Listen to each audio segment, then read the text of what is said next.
When Farouk Abdulmutallab attempted to trigger an in-flight explosion, he also rekindled the fear every security official has felt since 9/11 of a passenger smuggling explosives on an airplane. The number one area we need to focus on, but the biggest potential vulnerability, is a bomb on the body.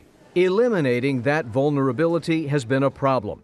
8 years since Richard Reed tried to ignite his shoes, and 5 years since the 9/11 Commission pointedly said the TSA and Congress must give priority attention to detecting explosives on passengers, no clear solution has emerged. For example, when passengers remove their shoes, the X-ray can detect alterations in the shoe, but not the chemicals from a bomb. When most passengers go through a domestic machine, does that detect explosives? No, it only detects metal. For years, the TSA, the Transportation Security Administration, thought the solution was puffer machines, which do sniff out explosives. But $30 million later, one problem. What we found is the machines were constantly clogging and were out of service, and that actually you end up in worst case than not having them at all. Former TSA Administrator Kip Hawley and other officials say the next best choice is full-body imaging machines. These don't detect chemicals either, but could have found the package Abdulmutallab sewed into his underwear. And if they try to hide it under the clothes, it will come out, and then the officer can call for further follow-up. The system still has plenty of other ways to find bombs. Dogs are used now more than ever before. And when passengers get sent to what's called secondary screening, that's where your bags get swabbed, right there those machines do detect bomb-making chemicals. Officials insist if Abdulmutallab had in any way been flagged as a threat, he would have gone to secondary screening and been caught right there.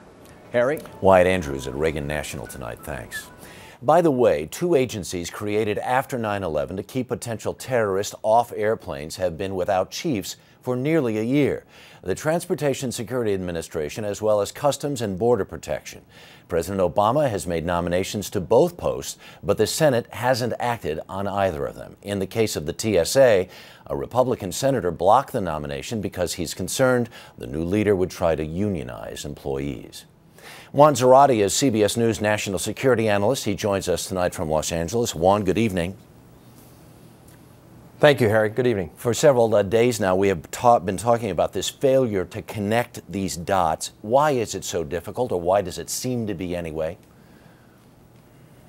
Well, I think there are multiple reasons, Harry. First of all, you still have various databases used by the U.S. government for different purposes. Some for vetting folks who are on flights, others for looking at suspicious activity in terrorist groups.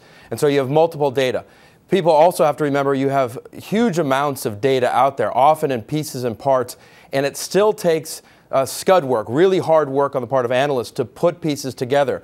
And I think in this case, what we may find is that people just weren't able to put the pieces together with enough time to figure out that this individual was a real danger to aviation. Still, at the same time, Abdulmutallab's name was on a watch list, not on the no-fly list, but on a watch list of some 500,000 names. How does that not at least earn him a pat-down in Nigeria or in Amsterdam?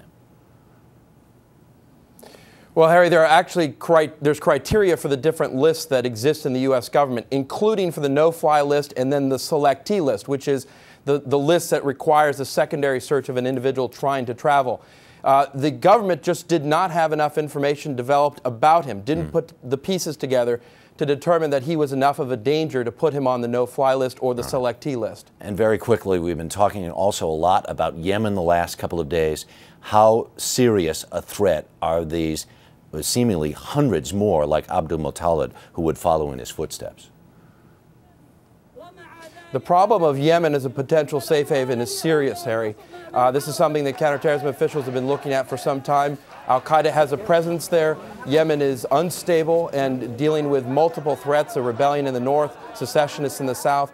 And so this is a real problem. And if Al-Qaeda there is reaching out and trying to touch the homeland directly from Yemen, I think we've got a new problem on our hands, and the administration has to take a very close look at this. Juan Zarate in L.A. tonight. Thank you.